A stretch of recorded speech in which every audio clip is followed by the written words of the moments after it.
Hey guys, I wanted to talk today about some things I wish I would have known when I started that just didn't sink into my pea brain.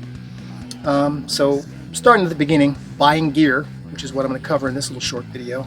Buying your bass, okay? Whether you spend $200 like this Firefly, or maybe you spend a little more and get like this Ibanez SR400, or even a $2,000 bass if you're an old dude like me and you've got money and you're like, damn it, I'm all in. You're going to have to do a setup. Okay, next move when the weather changes. So even if it's perfect when you get it, you're going to have to set it up. So the bass is going to come theoretically with some Allen wrenches, so you can adjust the bridge, you can adjust the truss rod. I'm going to put some links below. There's plenty of great videos on setup, probably more than you want to know. You're going to have to do that, whether you take it to somewhere and have it done for you and pay the price. But if you're starting out, I mean, if you're buying a $200 bass, you probably don't want to spend $30, $40, $50, whatever they're going to charge you to set up a bass on top of buying the bass, because you bought a $200 bass because that's what you could afford, right? So setup, remember, setup. It's the playability. This bass, for instance, when it was received, the strings were flat on the board and you just got clank. You couldn't play it. This bass, on the other hand, this Ibanez, was high, and I didn't realize that that's not normal. So I'm just muscling through. And that's no good, because it just ruins your vibe.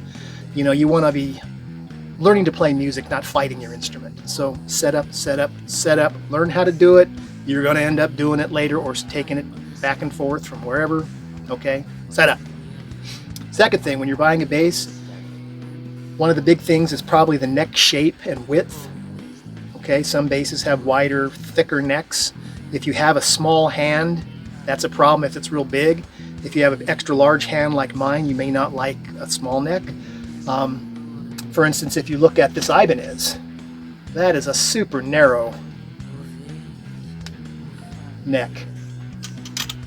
It's narrow in this dimension, the width, and it's narrow in this dimension. So this bass, the Ibanez, is great for someone with a small hand. I have extra large hands. I have huge extra large palms and like regular sized fingers, so my hands are kind of odd. I can play it fine, but it's not my preferred. It's just too narrow. It's not my preferred neck. So if you look at a bass, preferably you go to Guitar Center, wherever. When you're playing them, just the neck, you're going to be touching and moving around all the time. So that's something that you want to get, something that you can live with, because you're new and your preferences may change as you develop some skill. Okay, we've covered neck. Now, I like to sit like this so my wrist isn't bent, because I'm old and jacked up, right? So I'm doing this kind of a thing. If I wear my bass, knock shit over. If I'm back here, I'm kind of bent, or I'm sticking my shoulder out. And at my age, yeah, that's not good. So straps are great to keep your bass from sliding off of your legs. So I bought, I'm new, I bought the traditional leather strap, which has an adjustment system, which is, fine, but it's complicated, as far as time consuming. You can't elongate or shorten this, at a whim.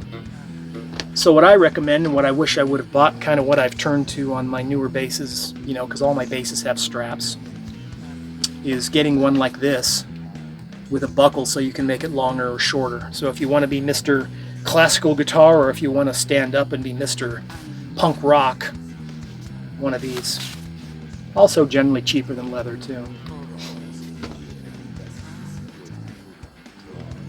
Another thing you're going to have to learn to do is put strings on, because a lot of times when you get a new bass, even if it's used especially, the strings may be dead, which you may not notice, but you're going to have to learn to put the strings on too. So once again, learn that. This is stuff that I was kind of oblivious to until I, the maintenance issue side of it. So anyway, the next thing you need to do is buy a bass with a color you like.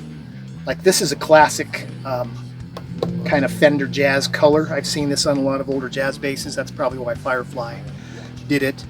I'm not trying to sell you a Firefly. This is just a very economical Chinese bass that I mean, there's lots of brands out there. They're probably all made in the same factory, but this is just one that I'm familiar with.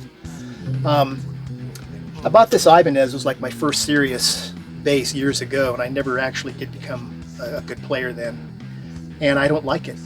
It was on sale. It's a great bass. It has a lot of features and stuff, but I don't like the look of it, so it never grabbed me, which is a shame because it's a nice bass. I should have went for a color that you like, because you want to look at it and you want to go, wow, I want to pick that up and play it. Another tip is, if you can, in your living environment, is get a guitar stand, put your bass out there where you can see it, so when you walk by and you see the pretty color and you go, wow, man, I want to touch that, you pick it up, throw it on, start playing it, boom, you're practicing. All right, that's what I got on buying basses. All right, this is 3 Random Monkeys, and thanks for watching.